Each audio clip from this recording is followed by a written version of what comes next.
Welcome to Democracy Now!, democracynow.org, The War and Peace Report. I'm Amy Goodman. The Palestinian death toll has passed 1,370 on the 25th day of Israel's assault on the Gaza Strip. The health ministry in Gaza says the dead include 315 children. More than 7,700 people have been wounded. At least 13 people were killed in bombings earlier today.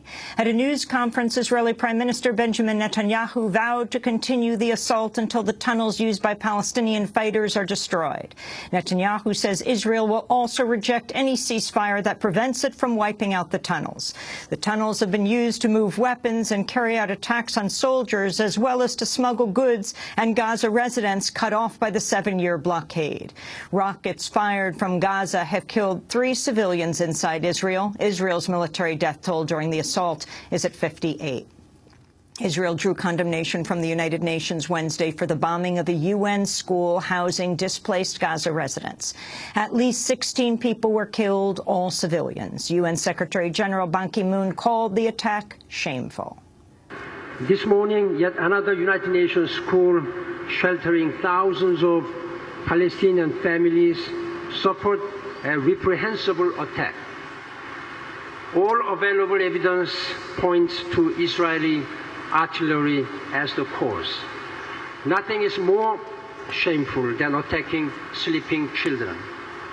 At least 16 civilians are dead and many more are injured. The attack in Beit Hanun marked the 6th time a UN school had been struck during Israel's offensive. The Obama administration's condemned the attack on the UN school, but has refused to blame or condemn Israel carrying it out. The Pentagon, meanwhile, has confirmed its approval of an Israeli request to restock Israel's supplies of ammunition. The U.S. will provide items from its stockpile inside Israel, including mortar rounds for tanks and ammunition for grenade launchers.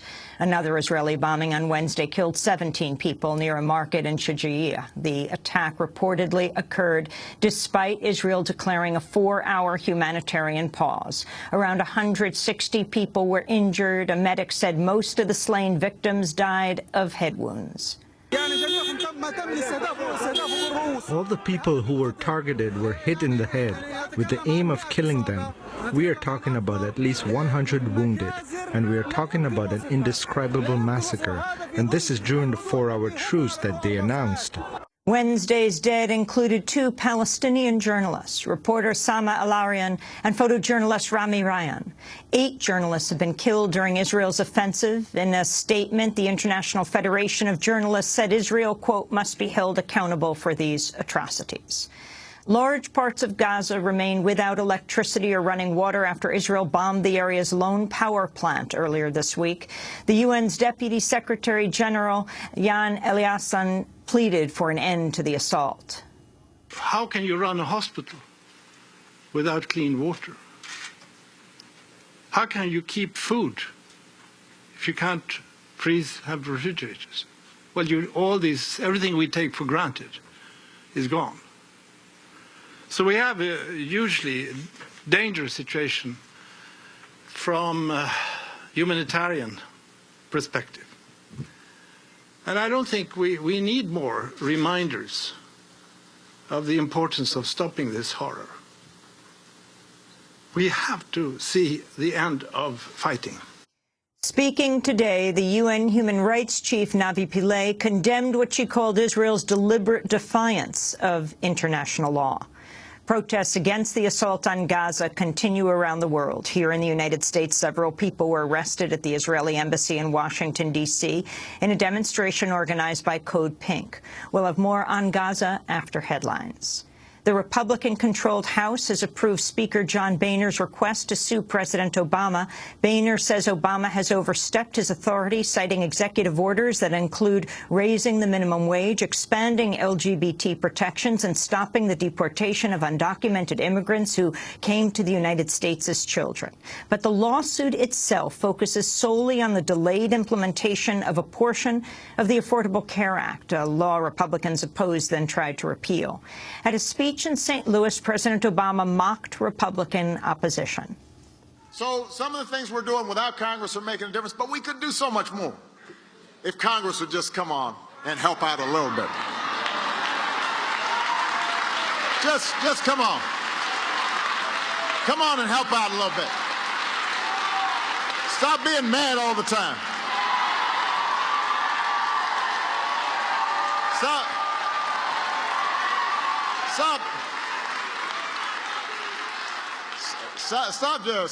Stop just hating all the time.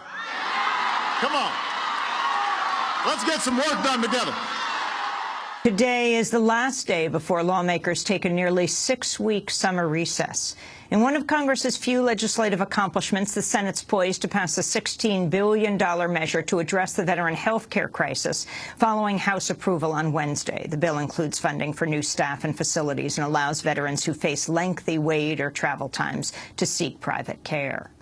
Lawmakers will likely end the current session without a measure to address the migrant crisis on the Mexico border. President Obama's asked Republicans for $3.7 billion, but a Republican countermeasure would allocate less than $700 million. The current session will also end without action on comprehensive immigration reform. Immigrant rights groups are holding a march in Washington, D.C. Saturday under the banner of "Not One More Deportation."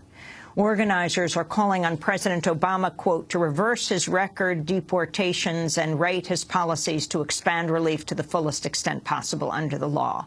They also want Obama to meet with undocumented leaders. A group of undocumented immigrants, meanwhile, has reportedly launched a new hunger strike at a detention facility in Washington state.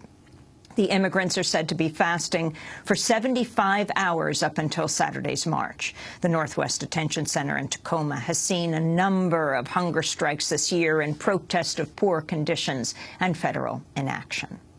The U.S. Border Patrol is facing a civil rights lawsuit for the 2012 shooting death of a Mexican teenager.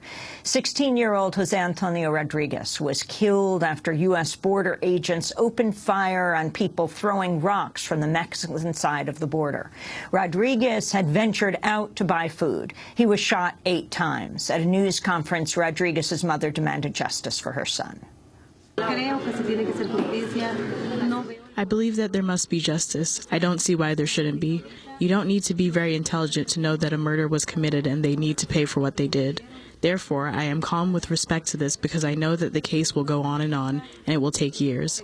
But I know that one day we will have justice. Shootings involving U.S. border agents have killed more than 20 people since 2010. Countries in West Africa are implementing strict new measures to cope with the worst outbreak of the deadly Ebola virus in history.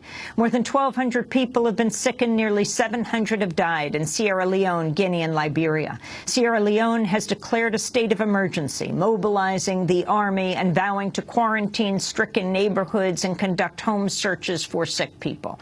On Tuesday, the doctor leading the country's battle against the virus died of Ebola himself.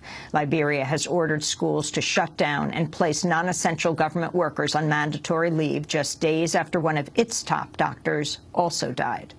The Peace Corps is evacuating hundreds of volunteers from stricken countries. And Argentina has gone into default on its sovereign debt after failing to resolve a payment dispute with U.S. investors. A recent Supreme Court ruling sided with vulture funds that purchased Argentina's debt for bargain prices after its financial crisis, and then refused to cut the value of their holdings, unlike other creditors. A lower court judge then barred Argentina from repaying the majority of its creditors without also repaying the vulture funds. But the Argentine government has refused to fully repay the vulture funds. It's delivered a $539 million interest payment to avoid the default, but the judge's order bars the payment's release. After failing to meet a midnight deadline, Argentina went into default for the second time in 13 years. Negotiations are expected to continue in the coming days. And those are some of the headlines. This is Democracy Now!, democracynow.org, The War and Peace Report. I'm Amy Goodman.